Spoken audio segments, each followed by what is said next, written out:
Hey, Roman Trust here at Peak Fitness, and today guys, I want to talk to you about New Year's resolutions.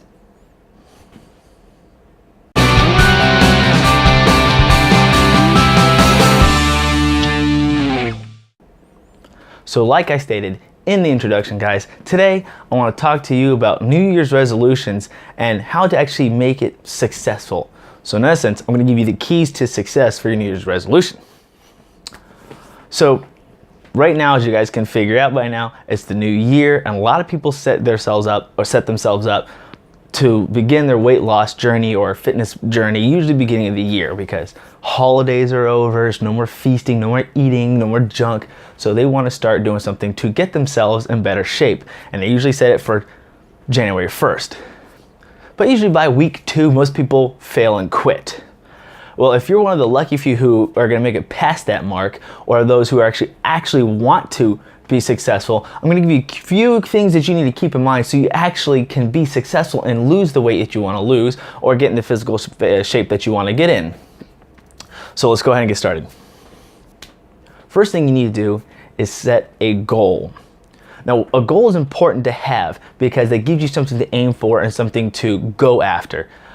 If without a goal, you don't have a goal, you really don't know what you're going to do, and you're not going to stay consistent, and you're not going to lose the weight. You have to have something to aim for.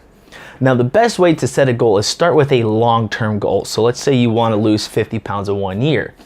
Shoot for that 50 pounds. Then what you're going to need to do is just work your way backwards. Like the halfway mark, for example, would be 25 pounds. So by 6 months, you want to lose 25 pounds. Then you need to know then if you go back each month, you'll know that you need to lose so many pounds per month to get to that 25, and then how much you should lose about per week to get there. By having those and knowing that you can achieve smaller goals, so let's say you only need to lose 2 pounds per week, that's a lot easier to lose than just to think I need to lose 50 pounds. So set up a realistic goal. It's okay to set a goal that's a little beyond your grasp to stretch yourself, because let's say you actually need to lose 100 pounds. So you want to lose 70 pounds. That's still a very realistic goal, but maybe harder. But imagine if you said only 50, you would only lose 50. But if you set 70, you may actually be able to lose 60. So keep that in mind. Now, the second thing you're going to want to do is don't change everything all at once.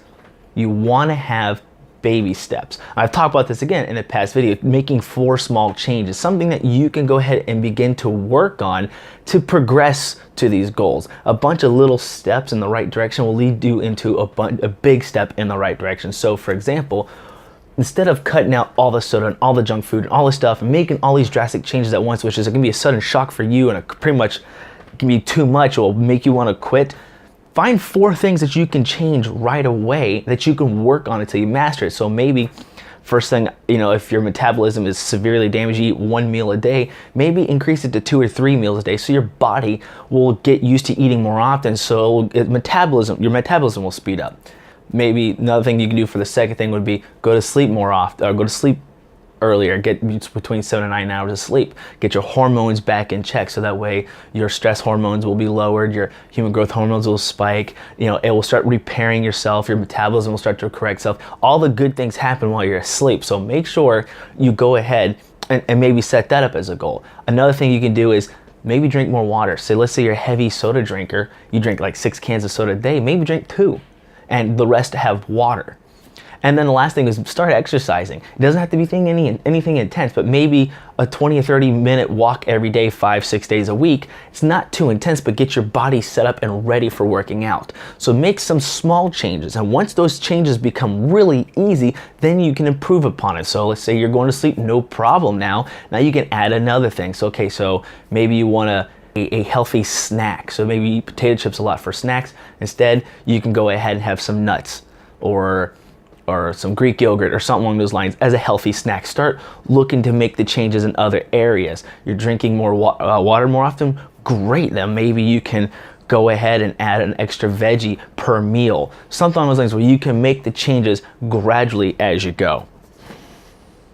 Next thing, guys, is you need to make this a burning desire, a priority. It's got to be your why. Why are you looking to lose weight? If you don't have that why, you're not going to do anything to lose the weight. It's just something you want to do but don't really desire to do. Now, a lot of people are going to come up with excuses. I work really late, I don't have the energy and all this other stuff. Guys, I've talked about that in the past before in other videos. You can find the time. You just got to know your routine and your schedule and then work around it. Sometimes you may have to work out earlier in the morning, maybe later in the evening, and it doesn't have to be these hour-long workouts. We're talking 20, 30 minutes. You know, I got even 10-minute workouts that work amazing. Get your heart going and works the muscles. Do something along those lines. You don't have to spend hours and hours working out. Don't give in to the excuses. So it's got to be a burning desire. If you don't have that why, you're not going to do it. And also, a lot of people, unfortunately, fall in the habit of starting to lose weight or work out because they're already being affected by negative health issues. And if they had worked out or was taking better care of themselves beforehand with their diet, nutrition, and everything else, they wouldn't have these. Now they are trying to improve their lifestyle because of bad nutrition decisions. So like say become a diabetic or severely overweight and joint pains like that. So if you want to prevent that, start now. But you have to have that burning desire to do it. If you don't, you're never going to do it. So find your why and stick with it. Do you want to be a good role model for your kids? Do you want to prevent problems? Are you already having these health issues? You got to find out why. Don't look for the simple solutions. I'm going to tell you right now, guys, the quick, easy solutions are always temporary. They're never going to be long lasting. Finally, guys, the last point I want to drive home is that you've got to be consistent. If you don't do any of these things on a regular basis that we just talked about, you're never going to get the results you want. Now, don't expect results right away. It's going to take a couple of weeks to get the results, 3 or 4 weeks to start seeing results. So don't work out 1 week and eat right and everything for 1 week, and the next week or 2, don't do anything. You didn't make any real lasting changes. You got to be consistent. You got to work out every day. You got to eat right every day. You got to make small changes every single day and master those changes. Otherwise, you're not going to get anywhere. You can become frustrated and quit. So be consistent with everything that you do. Now with that, guys, hopefully these keys to success I'm talking about here for your New Year's resolution goals will be helpful. If you found it helpful, go ahead and hit that like button. Also, if you got any comments or suggestions, leave them down below. Also, don't forget to click that subscribe button and hit that bell for more notifications. With that, guys, thank you for watching, and also, Happy New Year.